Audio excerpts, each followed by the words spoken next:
Hello, hello, hello, and welcome to Bleav. That's Bleav in Lions, right here on the Bleav Network.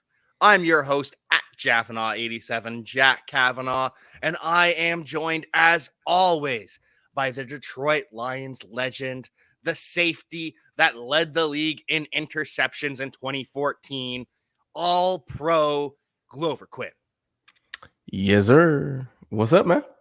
Not too much, just still enjoying the highs of that win over the Commanders, coming off a great Monday night football matchup on Monday as well. So life is good in the Jack Kavanaugh house. How about you, my friend? That's good, man. I gotta get better at that. I gotta get better at being a fan, right? Because for me, I'm so used to like on to the next. You know what I'm saying? Like you won one game, you know what I'm saying? We've celebrated, we've enjoyed that, and now we got to get ready for the next game, right? So for me, it's like, yeah, the Lions won. They played great on Monday, on Sunday night, Sunday evening, whoop doo doo whoop. But it's Wednesday now. Like that's over with. So I got to get better at being a fan. It's like, hey, you know what? I get to enjoy a win all week. I don't have to think about, you know, Sunday until Sunday gets here. So I got to get better at that. Well, and it's tough because you have to have such a short memory while you're playing in the NFL. Because if you're thinking about your win on Wednesday, Thursday, you're taking away from the next game, and you can't have that. That puts you behind the eight ball in preparation. So I understand it, but for me, yeah, it's just nice to reminisce every once in a while. You go back a couple days later and let's go watch Aiden Hutchinson sacks again. Let's go watch Jared Goff's TD passes to Amon Ra. Right. Yeah, like I said, I gotta get better at it. I gotta get better at it. But it's been good. It's been a good week for me. Like I said, enjoying the win on Sunday, and then, my son had his first middle school football game on Monday night, so I got the chance to watch that, and that was fun and cool. And so Took it's his been first good over touch to here. the house too. Yeah, man, he took his, and it was so crazy because when I was in seventh grade, that was my first time playing. That was my first time playing tackle football, really, in pads. Outside of being in the neighborhood or around the community, playing tackle football. I hadn't played any other organized football, and so the first carry I got, I remember I ran for a touchdown, and so he played, tackle football last year. But this was his first year of school ball, seventh grade. And so his first carry, he went touchdown. His was longer than ours. Mine wasn't 80 yards or 75 plus. I was probably right at the 50-yard line. And I think I was on the left hand side of the field. He was right hand side of the field, and he's definitely a lot faster than I was back in those days. So it was I'm fun to see though. I'm surprised to hear you admit that at the same age that your son was faster than you. I know he probably has 4.2 speed already, but the humbleness to admit that. Good dad, Glover Quinn. I honestly don't have a problem admitting things like that. You know what I'm saying? Like, and I don't feel like, a lot of people have a problem admitting that stuff. And I don't feel like that takes away from who I am and what I accomplished and what I did. You know what I'm saying? Like that's cool with me. And it makes me happy to see that, what my son is, when I was 12, he's faster than I was. That's fine. You know what I'm saying? Like I have no problem admitting that. You know what I'm saying? Because the thing is, it's all about development. It's all about how do you end up, right? There's a lot of people that will say that they probably was better than me when they were 12. Oh, I was a lot better than you in middle school. Yeah, but I played 10 years in the NFL. Did you? Right? So it doesn't matter how you start, so to say. You just got to start, and then you just got to keep working at it and working at it. So he got a good starting spot, right? For me to be able to say, I feel like as a seventh grader, you're faster than I am. But if you don't continue to work on your speed and continue to work on your game, that doesn't mean that as a senior in high school, you're going to be faster than I was as a senior in high school. That doesn't mean that as a senior in college, you're going to be faster than I was as a senior in college, because I was one of those kids that wasn't fast. So I always had to work on my speed. I always had to work on trying to get faster and faster and faster, because that was one of the knocks that people talked about me. That they didn't think I was fast enough. So when you're fast already, do you continue to work on your speed, or do you just rest and say, "Oh, I know I'm fast"? So those are things that I talked to him about. But yeah, I don't have a problem admitting that I think he's faster than I was at that age. Just got to keep it up. And we are going to be very fascinated following the career of the young Quinn.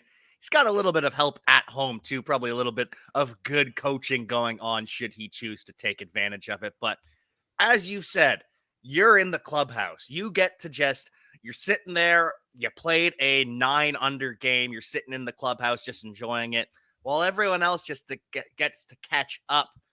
Unfortunately, Darius Slay did pass you in interceptions on Monday night. He had the 2 picks. Now he's at 25. But I have to say, you deserve some credit for those interceptions, because I know Darius was sitting there thinking, "Oh, damn, I don't want to do 20 push-ups if I drop this. I gotta catch this, otherwise I'm gonna hear it from Glover Quinn." No question. No question, because I will say that, after his first game in Detroit and he dropped the interception, I actually called him on FaceTime and told him I needed those 20 push-ups, and he actually done them.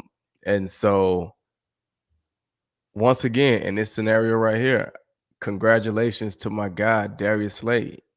25 interceptions, man. That's big time in the National Football League. Yes, you passed me. I stopped at 24, and I will have no more interceptions in my career. And you got 25 already, and you're still playing. So congratulations to you, man. I'm super proud. It's just like I said, for me, it's like seeing a little brother, or I don't want to say a son, because, but it's like a little brother that is doing great things. You know what I'm saying? And so to see him, I don't know, maybe that was a goal of his to get more than me. And that's cool, right? Like, I'm not, like I said about the first time, I don't have a problem admitting that it's like, you caught more interceptions than I did, man. That's super cool to me. I'm super happy for him. He's off to a great start. I mean, he looks young, he looks revived out there. He looks like he's playing at a high level. And this would be my thing to Slay, though. You know how it is in the league. Week in and week out, you're looked at to match up with the top guys, and week in and week out that matchup can go either way. And so, yes, you had a great, phenomenal game, on Monday night, but you're gonna have to line right back up and do it again come Sunday. And if you don't do it again on Sunday, you know how fans are. You know how the media is gonna be. Was it a fluke? Did he just have a good game? He had a great game against Justin Jefferson, but then he came back and played like this. So you just can't get caught up in all of the hoopla. And I'm sure he got a lot of going on right now, coming off a big game on Monday night, right? A lot of interviews, probably on ESPN and this and that. People want to talk because he did have a great performance. But like I said, now it's Wednesday. It's time to get back to work and start preparing for the next receiver that you got to face. Especially when that next receiver is going to be Terry McLaurin, the division rival that you match up with twice a year. So that's a big one. But congrats to Darius Slay. As you have highlighted, we get to be a little bit more excited for him while he has to grind, forget about it, quick memory, on to the next game. And you hope that Kirk Cousins has that same quick memory if you're a Vikings fan. If you're a Lions fan, you're hoping that he has those 3 interceptions etched in his memory, that muscle memory, starts throwing picks to Jeff Okuda and such. So, what did you see from the Eagles defense as a whole against the Vikings? And are the Packers that bad? Because the Vikings beat the Packers 23-7, but then the Eagles beat the Vikings 24-7. So are the Packers that bad, or are the Eagles just looking that good, or is it just the way the NFL works? Well, I think it's a little bit of both. I think the Packers are kind of bad, but I think the Eagles is pretty good. I think, what I saw from the first game with Jalen Hurts, he looked in control and paused in the second game, right? Their defense looked good against us, especially in the first half. They gave up some yards and points in the second half. The Lions were able to come back and make it closer. But I think their defense looked good. They looked better on Monday night. I think the thing that they did, from least from what I could see, is they attacked Kirk Cousins, right? They blitzed him and he looked flustered. He looked like he did not want to get hit at all, and he was trying to get rid of the ball. And one of the things that you will see from Darius that I would like to see more from the Lions DBs is to make plays in the NFL on the ball, you have to be able to see the ball, right? So, yes, when you're playing man to man, you want to see your man, but you also want to be in position where you can see the ball. And a lot of times when you're playing press coverage, you can't really see the quarterback and the ball because you're right there in your man's face, right? But if you're playing off man, now you have the ability to see the ball, see the quarterback, but also see your man.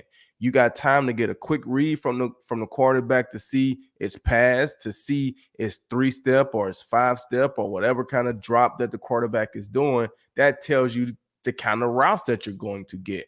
And then you have time to transition your eyes back to your wide receiver so you can cover him. And you see a lot of the plays that Slay made on Monday night. He's playing off coverage on Justin Jefferson. He's letting him do all his little shimmying, but he's just playing off coverage. And now he got vision. He can see the quarterback getting ready to throw the ball. He can see Justin Jefferson. He's playing off and he's just making plays on the ball.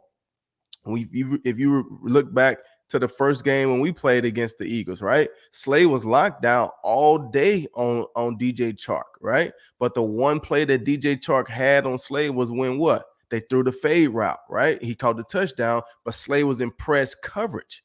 When you're in press coverage, it's hard to see the ball because you're right there in the guy's face. When you're playing off, and especially somebody that can run like Slay, you're already off at 7 to 8 yards on these guys. So you don't feel like they're going to run past you. So it allows you to be patient and sit on all those intermediate routes and make plays on the ball. So when I look at the line secondary, every time I see Jeff Okudah, he's like locked in right there in the DB's face, press coverage the whole time. He's not even seeing the picture, what the offense is trying to tell him from a formation or from a personnel standpoint, because he's just locked in on the receiver right there in his face. You look at the money, those guys are just pressed the whole time.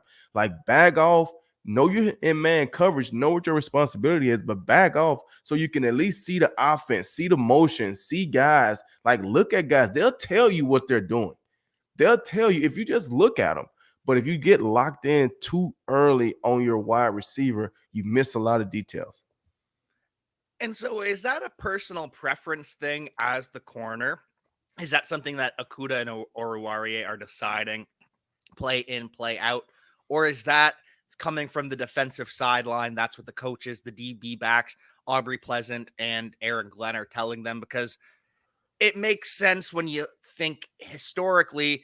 Aaron Glenn, he had Marshawn Lattimore. He was the big press man cover corner, one of the most physical guys in the NFL. But is that something that he is bringing to Detroit that needs to be loosened up a little bit? Or is there enough freedom as a defensive back to choose when you press, when you line up, or back off a little bit? Well, I think he's a lot of it is personal preference, right? You have some guys who feel like they're big physical guys, not as quick, not as fast, so they need to get their hands on you to slow you down to be able to try to control the route. You have some guys who are quicker guys, faster guys. They want to be off. They don't want to be getting in the shove and mash because they're smaller guys, right? They can't body you. They can't do all those things. Like when I was playing corner, I needed to be impressed because I couldn't run or keep up with a lot of those guys. So I needed to slow them down. And I was a physical guy. They couldn't just bully me, right? And when I was playing off, then I just had to play off, and I wasn't able to sit on the intermediate routes because I didn't have the catch up speed to run with them if they decide to go vertical, right? And so a lot of it is personal preference as to what you feel like your game is, right? You look at a lot of interceptors in history. Asante Samuel, he's playing off man the whole time almost, right? Off man, he's reading routes, he's jumping routes, he's making plays on the ball. And so sometimes a personal preference. Yeah, you get in certain down and distances where it's third and short, third and one, third and three. Then you need to be up in press man because it does you no good to be off at 7. They catch a 3 yard, route and they get the first down, right? So you have to understand the game situations. And sometimes you have the DB coach that's what he likes. So he wants everybody to be able to do that. But once again, we're in the NFL. Everybody's not going to be the same. You're going to have some guys who are really good at press. Some guys are not going to be good at press. You're going to have some guys who are really good and comfortable at off man, and some guys are not. So it's about catering your scheme to your players so that their ability can shine. Slay used to always love pressing. And the older he got, the more comfortable he got. Now I very rarely see him press. He likes to play off now because he's quick enough, he's fast enough to run with these guys. So he's not afraid of any of the deep stuff, and he can sit on all the intermediate routes and force you to run past him, and it's difficult. So that's why you see him being aggressive on all these underneath routes. He's driving downhill. If he's not making the play on the ball, he's punishing them with tackles. So I would like to see that from the lines, especially when you're blitzing, right? If they're blitzing Kirk Cousins, you've seen how scared he was in this past game. So the ball is coming out. So if you know you're blitzing and you're playing off, you're looking at Kirk. You got a 7 or 8 yard cushion on that wide receiver. You got time to look at Kirk. He's gonna show you where he's throwing the ball. There was a lot of times Slay was making plays on the ball, and Justin Jefferson hadn't even seen the ball coming out yet. The first interception that he caught, Justin Jefferson is running deep in the end zone. Slater undercut it and caught it on the end zone, on the goal line. The second one, they run the fade. Slays broke on the fade route before Justin Jefferson did. Why? Because he's seeing the quarterback and he's seeing the ball come out. So I think if the Lions could do that, it's a copycat league. So the Lions have been bringing pressure, against Carson Wentz. So I would expect the same thing this week against Kirk Cousins. He's not a mobile quarterback, and he seemed very, very, very, very skittish in the pocket last week. So I would look for the Lions to dial up a lot of blitzes and pressure on Kirk, but the DBs got to be playing off man or off coverage so they can see that ball coming out and go make plays on it. Love hearing this from defensive coordinator Glover Quinn. And that brings me to my next question is, you're the DC. You're the one drawing up the game plan for the Lions this week, and we're going to be blitzing Kirk Cousins. We're going to be playing off coverage more, whether it's man or zone. But what do you do with Justin Jefferson? Because we still have the Amani Oruwariye question of whether or not he's going to come back off the back injury. That changes things, of course. But if Amani's in the lineup or if Will Harris is in the lineup, how are you guarding Justin Jefferson? Are you just having one guy play off coverage on him? Are you bracketing him with a corner and a safety? Are you shading the safety? What are you doing to combat Justin Jefferson aside from just playing off coverage to be able to read Kirk Cousins? Well, I think you can mix it up, right? I think you can mix it up. And when you're playing off coverage, it allows you to make everything look the same. So now he doesn't know, right? So what I mean is you could be playing just straight cover one, but you're playing off man, right? So now it looks just like cover three, right? But if you get into some kind of bracket coverage where you got an outside defender and an inside defender, you're still playing off man. And now he doesn't know that he's getting double teamed on his play. The quarterback doesn't know he's getting double teamed on his play. You can have a coverage where you got basically a double team, but you got the safety over the top and the corner is basically underneath. Well, if you're playing off coverage, but you know you're the underneath guy, then it allows you to sit on anything short. Because if you're playing off, the quarterback feels like he can make those slant routes. He can throw those little curl routes. He can throw those little short routes to get him the ball. But if I know I don't have to run vertical with him because the safety is over the top, now I can play off. And the minute he looks like he's trying to throw a slant, I'm breaking aggressively on the ball. Because if he do a double move and go vertical, the safety has him vertical anyway. So I can be super aggressive on anything underneath. And when I'm playing off, the quarterback feels like that's an easy throw for him.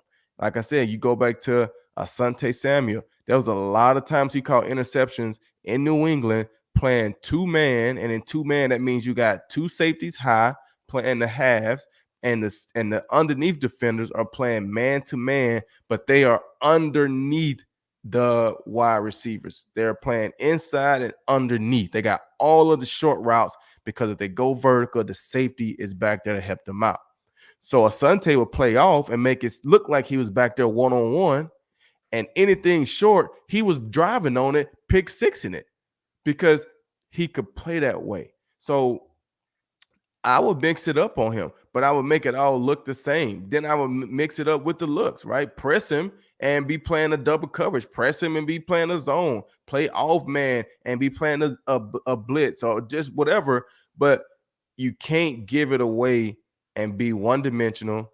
He can't know that every time you're up pressing him, you're in man, but every time you're off, you're in some kind of zone or quarters. You just got to mix it up and you got to give him different looks. You can't let Kirk Cousins know who's going to be blitzing, who's going to be doubling him, who's going to be doing all these things, right? You can't do that. And if you saw what they did with Slay, Slay was matched up on Justin Jefferson a lot of times in man-to-man. But if Justin Jefferson went in the slot, a lot of times Slay was still playing outside at the number one corner because they probably was in a zone.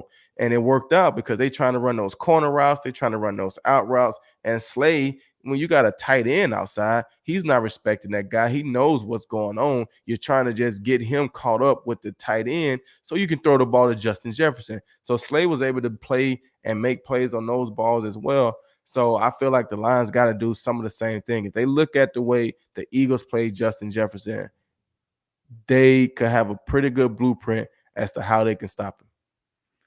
That is defensive coordinator Glover Quinn Jr. on the Bleav in Lions podcast, giving us the scouting report, set the game plan, and I love it. I really enjoy how you go back to the don't tip your hat in any way, because a lot of the time when you're trying to fool someone, when you're lining up and press and then backing off at the last minute, people notice that.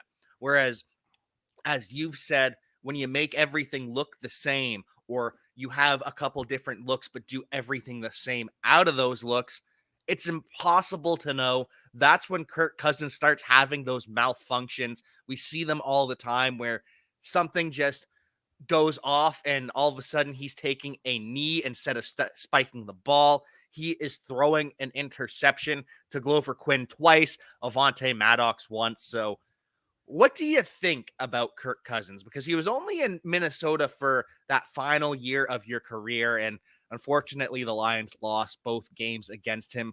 But you also played against him in Washington back in 2016, and you won that game. So when you were studying Kirk Cousins, what were you looking for to take advantage of? Well, I mean, like I said, when you're playing against Kirk Cousins, he's not a very mobile guy. So you know that he's going to throw the ball. And Kirk Cousins, although, he's been in the NFL, he's never been one of those guys that you look at as like a Aaron Rodgers or a Matthew Stafford that can just sling the ball 70 yards and make the throw deep, deep, deep down the field. So he's going to try to operate everything intermediate. He's going to be slants. He's going to be digs. He's going to be corner routes. He's going to be comeback routes. It's going to be all those different things, right? So that going in. So he's one of those guys that as a safety, you can get a real good read on him. He's gotten older in his career. And like I said, from looking at him on Monday night, I mean, obviously he plays awful on Monday night throughout his whole career, but he looked like he didn't want to get hit at all. And the older you get, that's what it becomes, right? You don't want to get hit. It hurts when you get hit. You get older. You just want to stay on the field. And so he looked like somebody that didn't want to get hit at all. So that means he's showing you right now where he's throwing the ball. as a safety, he's not trying to sit in that pocket and look one way and then come back and look the other way. No, no, no. He's showing you right now, this is where I'm throwing the ball, right? So you got to trust those reads and go make plays, right? Play your responsibility, but trust what you see. You've studied film all week. You've watched him. You've watched his movements. You've watched his three-step. You know what he looks like when he's making certain throws. Trust your film study and go make plays. And that was one of the things that I used to do, right? I want to see, what do his three-step look like? What does his five-step look like? Because if I see it in the game, then I know they might be trying to fool me, but this is what his three-step looked like. I remember we was in Philly. I was young in my career, and Michael Vick was the quarterback, and they had Deshaun Jackson as a wide receiver. And Deshaun Jackson was super fast, and so was Vick. Vick had a super strong arm.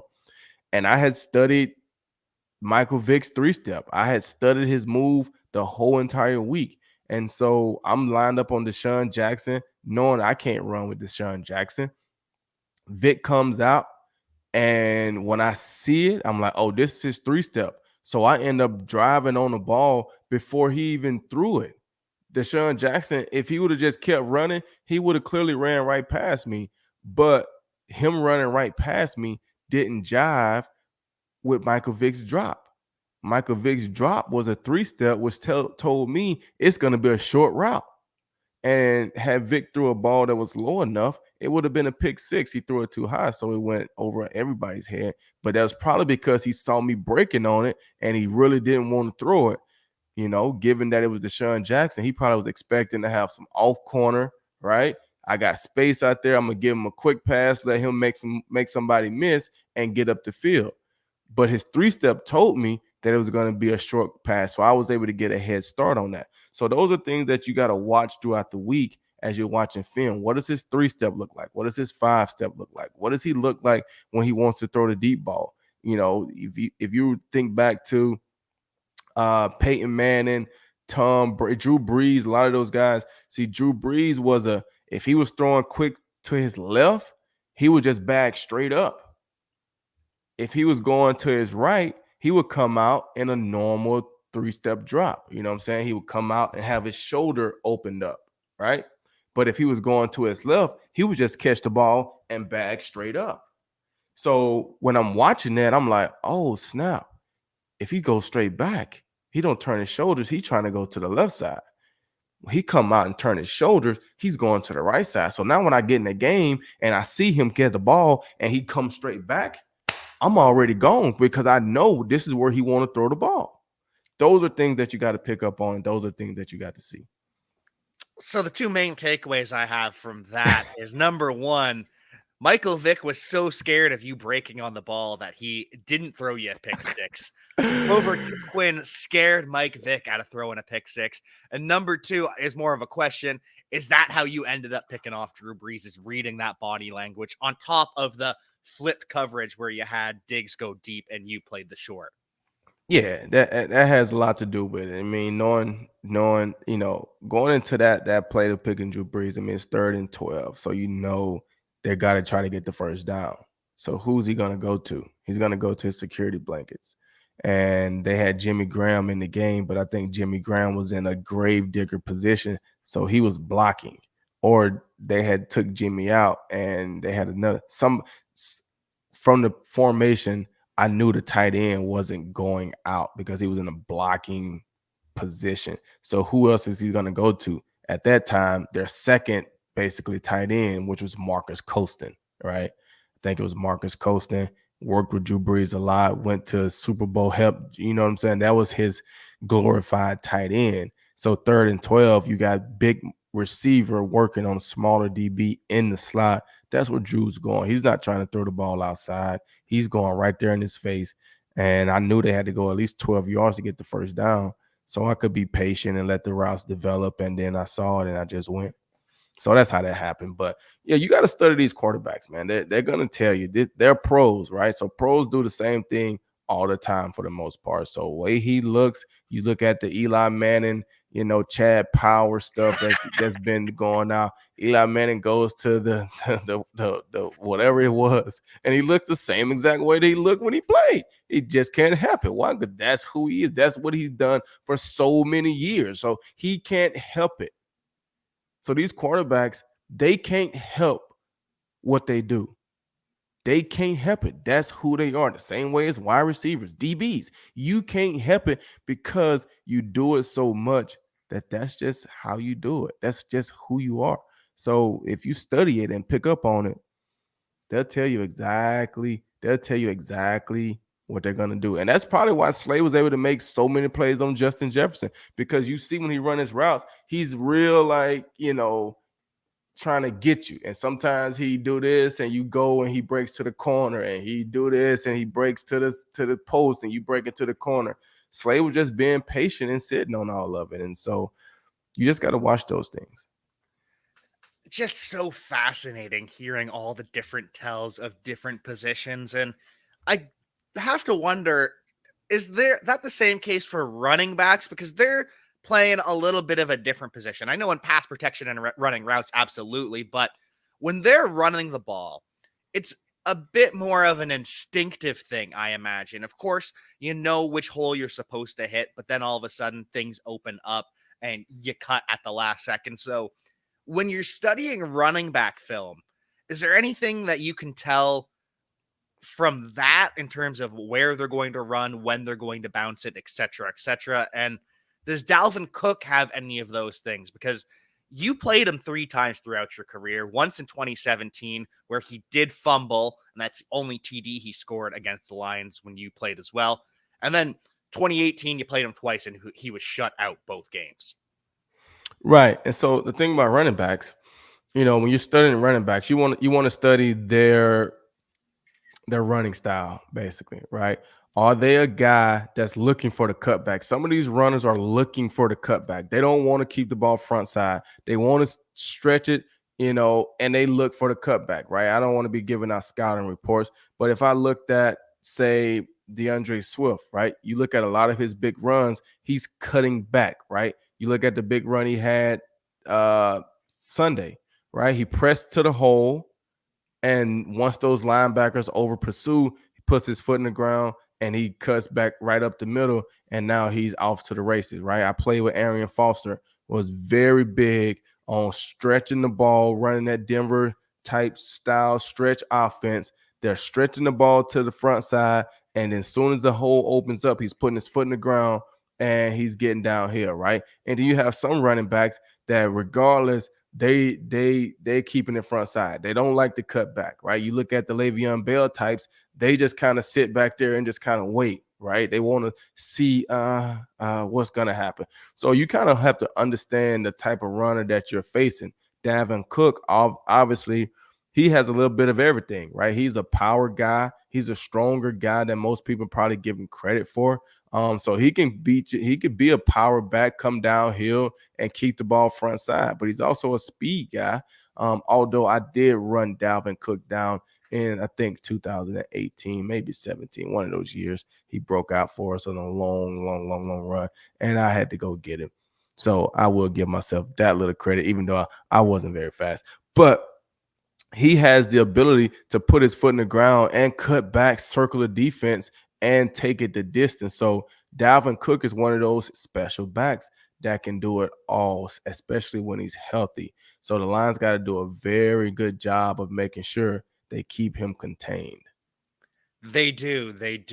Because in years past, Dalvin Cook has been the engine that makes the Vikings offense go.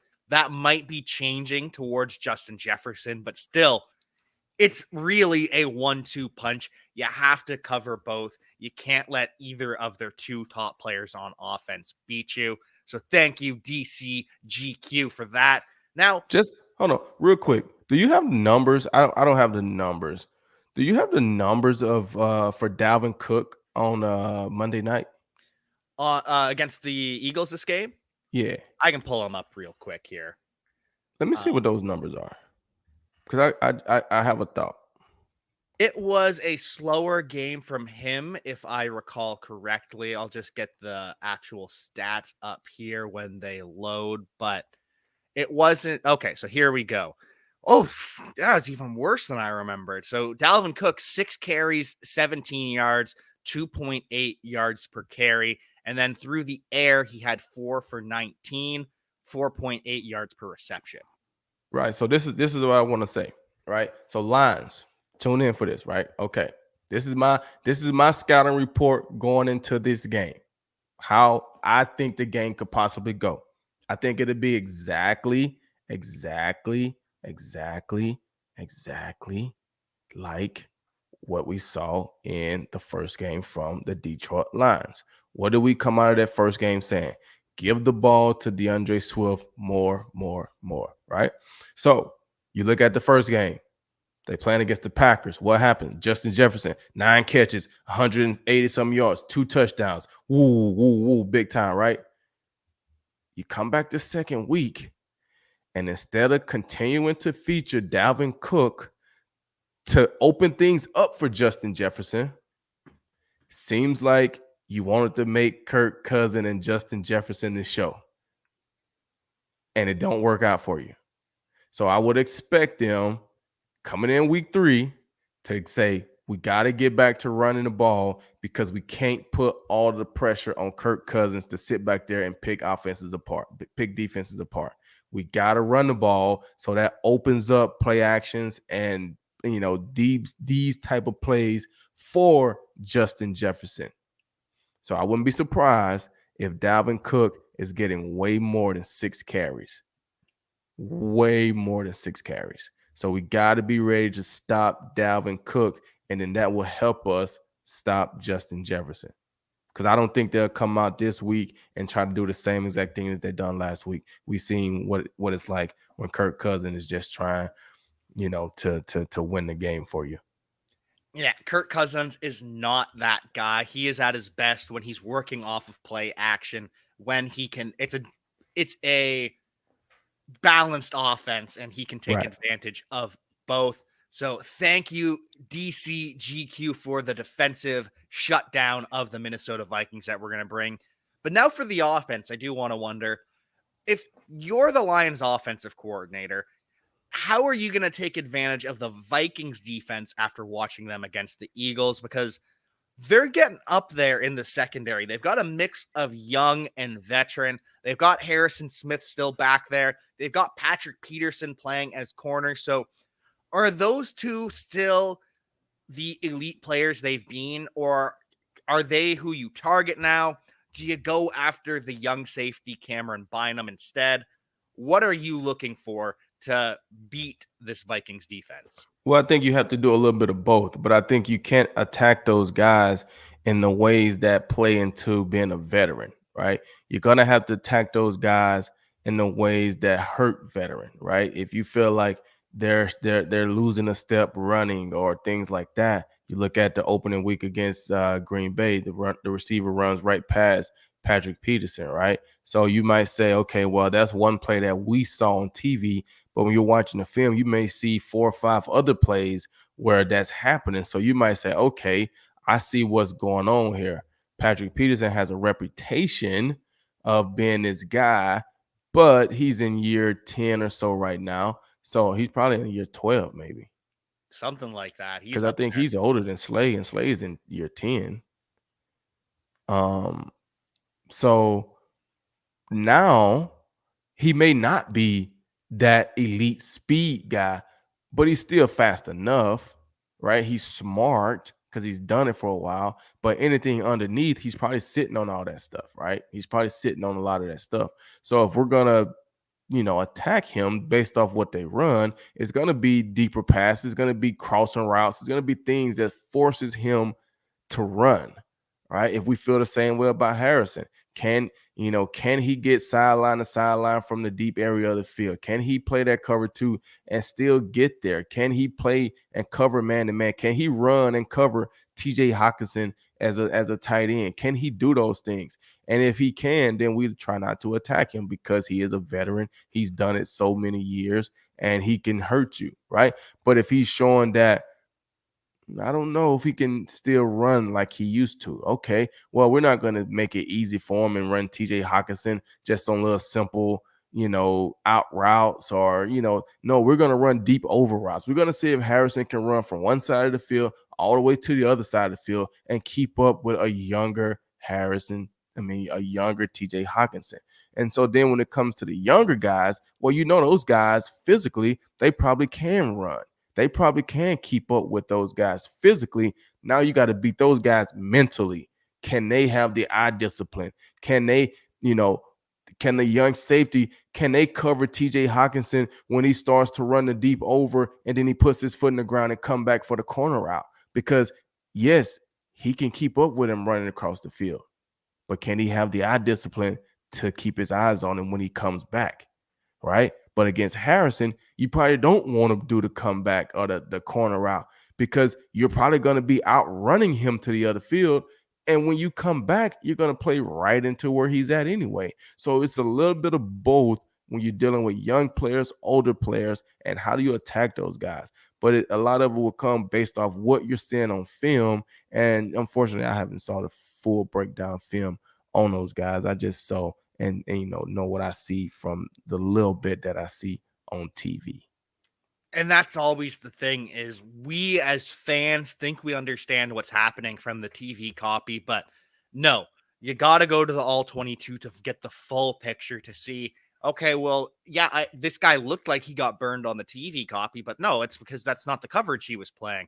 He was Right. sitting down because this guy's coming over here. So good to hear. Always very interesting hearing just what goes into a game plan, especially with these veterans, because sometimes you just hear, we know this guy's elite. So Aaron Rodgers, we're avoiding Richard Sherman. That was always the big story whenever the Seahawks and the Packers would play early on. We're just not throwing to that side of the field. And it really limits your offense. And I know you can't fully just, okay, we're saying F it, throw at the elite guy over and over again, but you have to learn how to pick your spots, when to go at them, when to try and beat them.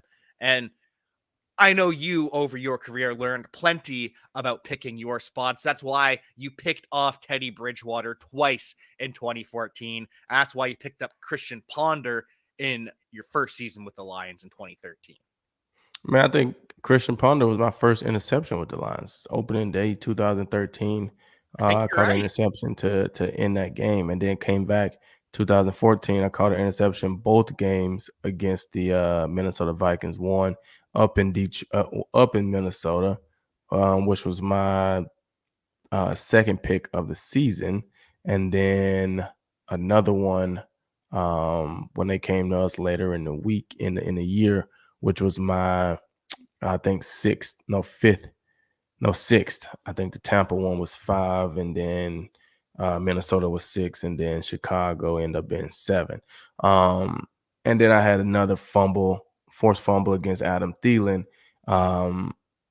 In 2017 at the end of the game to help us get that victory. So made a few plays against Minnesota, but that's what happens, right? They're in our division, so we're playing those guys twice a year. So you're getting way more opportunities to make plays against those guys because you see them so much. Um, so interceptions are fun, man. It's a lot go in them. It's a lot. It's a lot go into interceptions because this is the thing. You're playing against NFL quarterbacks, and they're not throwing you the ball. That's the hardest thing to get young DBs to understand.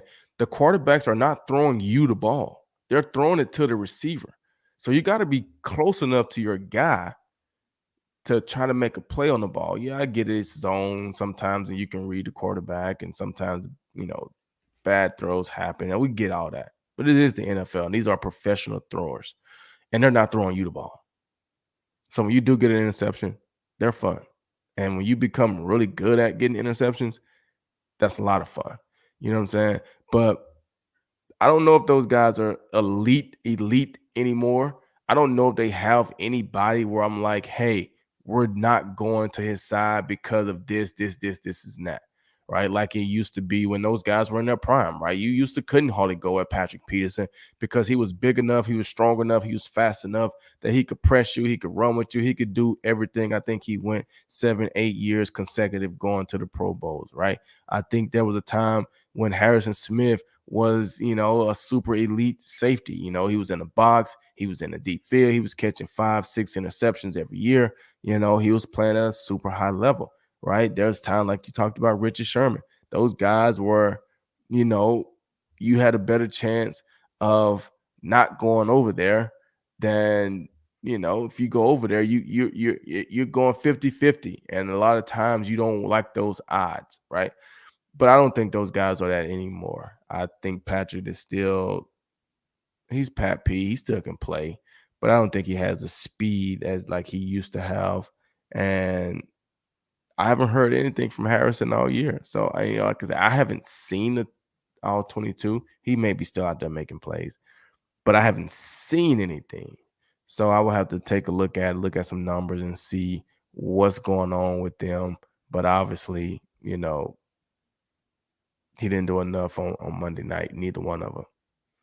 So it sounds like we're going to try and get DJ Chark deep a couple times on Patrick Peterson. Sounds like the reigning offensive player of the week for the NFC, Amon-Ra St. Brown's going to be running those crossers up and down the field. And it sounds like it's going to be an exciting game. I can't wait to see what ends up coming out of it. Hopefully, these Vikings are as kind as the Vikings of the past were to you, to our current Lions. What do you think the score is going to be? The final score? Because I know our sponsors at Bet Online opened the Vikings at 6.5 point favorites. Within 2 hours, that number had come down to 6.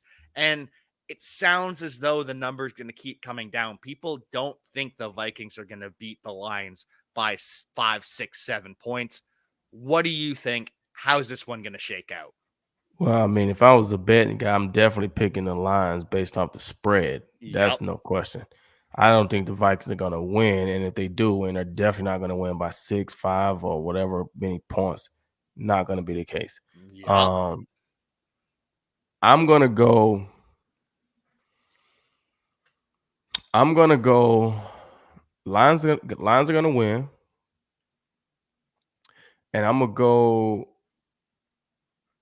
24-13. Ooh. Big win for the Lions. 24-13. I think the Lions have enough offensively, especially given guys being healthy. I think they have enough offensively in the pass game and the run game to be able to put up some points, right?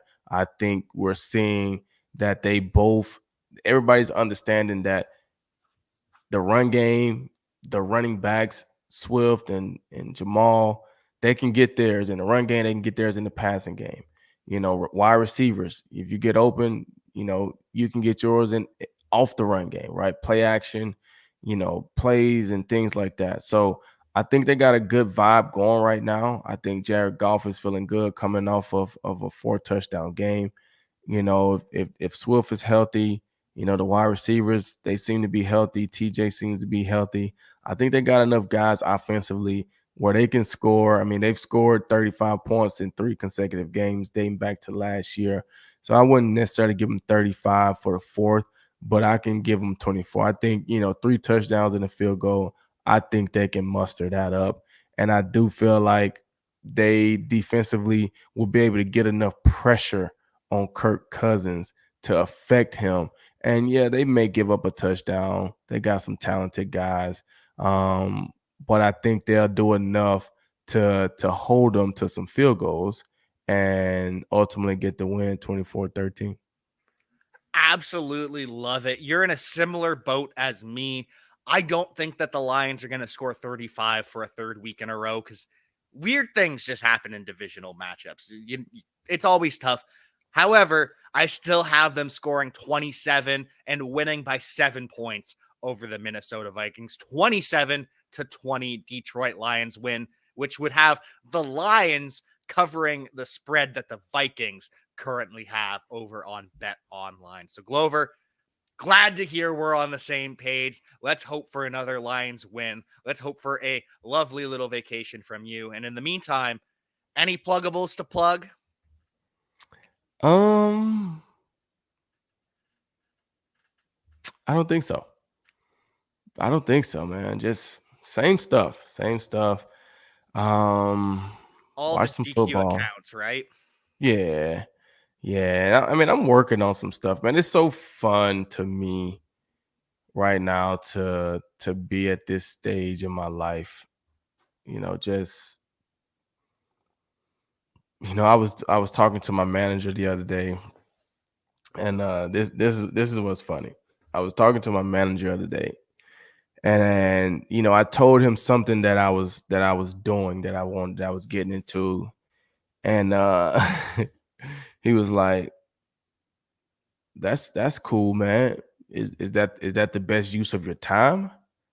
You know, and I laughed a little bit, and I was like, "You know what? It is." I was like, "That's exactly what I want to do." I'm not trying to do this or do that. Like, I love being at my house. I just love some peace and quiet, and work on my little projects and build stuff and take my photos, and that's what I love to do, man. So this is the best use of my time, actually. And so he's like, "Well, that's what you want to do, man. Let's do it." So that's kind of where I'm at right now. And I'll be getting more information about that stuff as I get deeper into it. I like to have all my ducks in a row before I put stuff out there. So there's some stuff that I'm working on in my free time that is fun to me. It's cool to me, and I would love to share it with other people as well. So be on the lookout for that coming sometime, hopefully by the end of the year. We will absolutely be on the lookout. We cannot wait to see all the projects that Glover Quinn is cooking up behind the scenes, all the content that you do from your photos of real life and nature and just everything that you take to your pictures of the shoes that are absolutely fire to your commentary on NFL and everything. Whatever Glover Quinn is serving up, the One Pride faithful are eating up. So, Glover, thank you again for joining me for another episode of Bleav in Lions. No problem, man. Thank you for having me. And hey, man, it's a great week. Let's go Lions. Great week. Let's go, Lions. Another great matchup coming up on Sunday. And so, until next time, we will see you next time.